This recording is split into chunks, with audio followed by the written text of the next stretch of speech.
Good morning. Welcome to Brentor Church car park. Just rode up here from the campsite, and looks like it's going to be a decent sunrise. Let's park the bike, and there's the church. So, St Michael de Rupe.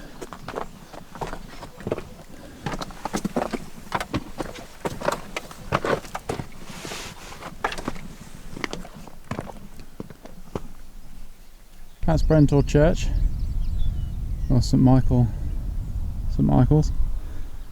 and yeah, there's the reason I couldn't sleep last night, not to mention all the snoring. And this is Brentor, and in about 10 minutes we should get the sun rising just over there. It is 4:30 in the morning, so hopefully my early start will be rewarded. In just a minute we're going to get the sun rising from over what I believe is High Willys, which was where I was the other night. So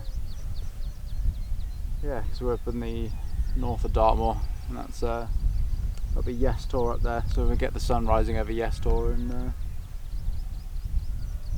should be quite a pretty morning. Just gonna get some photos of over there first.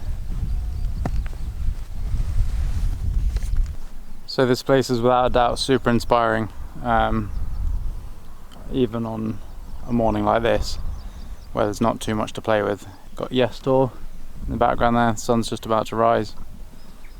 Got the whole of the open moor, and we've got the moon there, full moon in the background, and there we've got a perfect shot of the be nice at sunset with the light lighting up the side of the church, but yeah, we've got the church on top of a hill.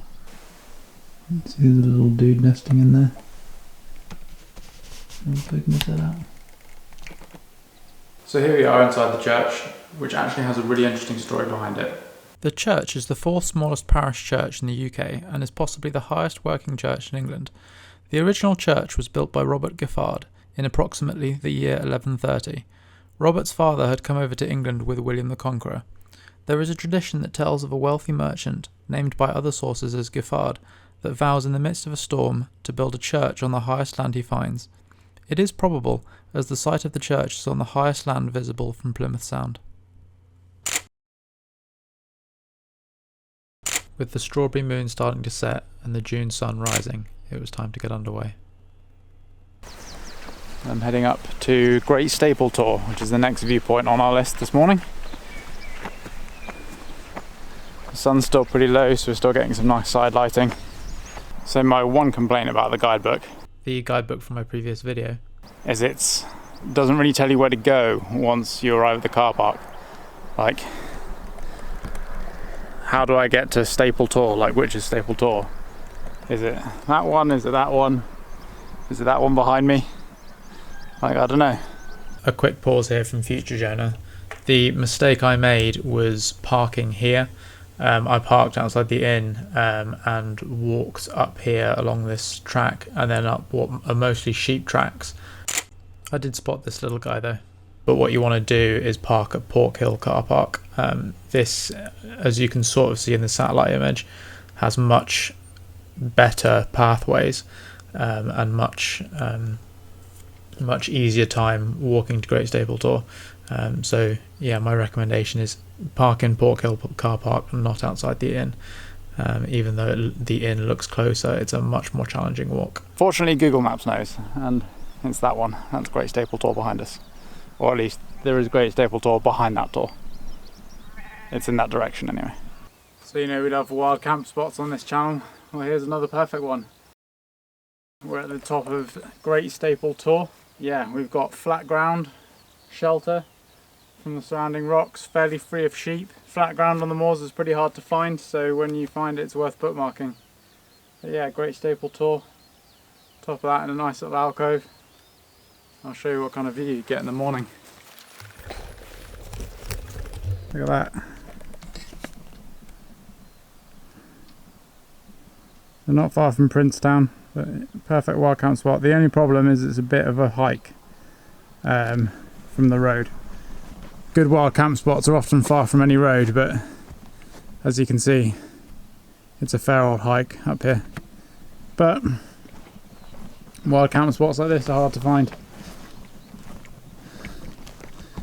So you've got flat ground, shelter on both sides.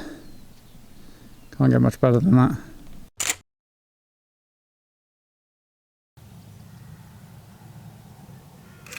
To see these photos, including film where they're developed, all in glorious 4K, click the link to my Patreon in the description.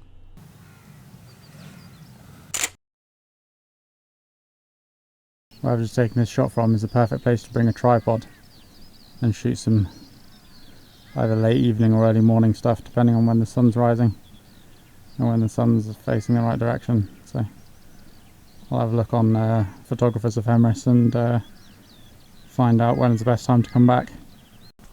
So Great Staple Tor is fine, it's great and everything, but I can't see much more than the photos that I've already got, and I haven't got that many, so I'm just going to leave it for now and come back in some more interesting light, maybe at evening. But one of the problems with this place is it's so bloody hard to get to. I had to park all the way down on the road, and getting close to it's a nightmare because you've got all these rocks which just take it forever to get through. A lot of hike for not a lot of photos, but oh well, sometimes it's like that. I did spot this cutie on the way down though. Next up was Wistman's Wood. I've parked the bike about a mile away. The journey there was quite a hike. For more details, see my TikTok. And walked a mile here along a path in my full bike gear, so I'm pretty sweaty now. But yeah, it was quite a mission. It's pretty much impossible to get a bad picture in here. The woods are so dense and the lighting so dappled and perfect that you can point a camera anywhere and get a good shot. The difficulty I'm having is the tripod setup that I'm using isn't quite as flexible as I'd like, but it's carrying a gorilla pod around is a lot easier than carrying a full-on tripod around, so I'm thankful for not having the extra weight. Clouds have just come over the sun momentarily. We're just going to wait for the sun to come back and bring back the nice dappled lighting. So yeah, I'm still using the 6D Mark II with the broken LCD.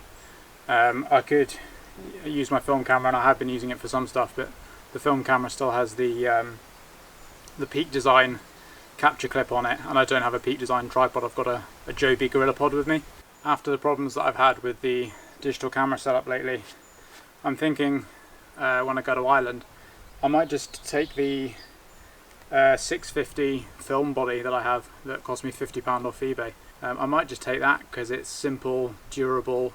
I know it's fairly waterproof, not too valuable. I'll stick my 24-70 lens on it, and that'll do me for macro shots, close-ups, long range stuff. So yeah, I may shoot all of Ireland in film. Anyway, sorry this Wistman's Wood section is a bit brief. I'll try and come back and make a longer section on it sometimes. But I'm running out of space on my memory card.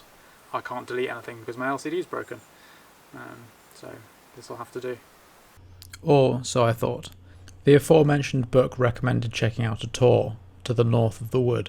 A few moments later. Part of why this is challenging is up here it's still cold enough in the night to need winter thermals. And then because I'm on the motorbike, I'm sometimes stuck wearing it in the day.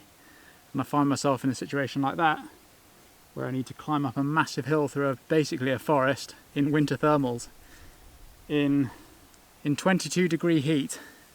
So as you can imagine, I'm very uncomfortable. After taking some time to collect myself, it was time to head to Haytor for the sunset.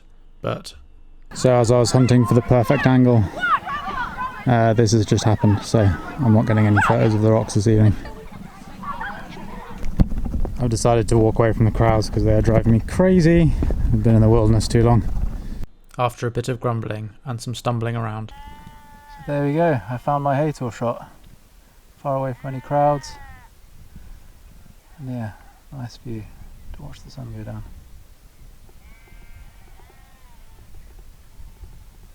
Good night, viewers.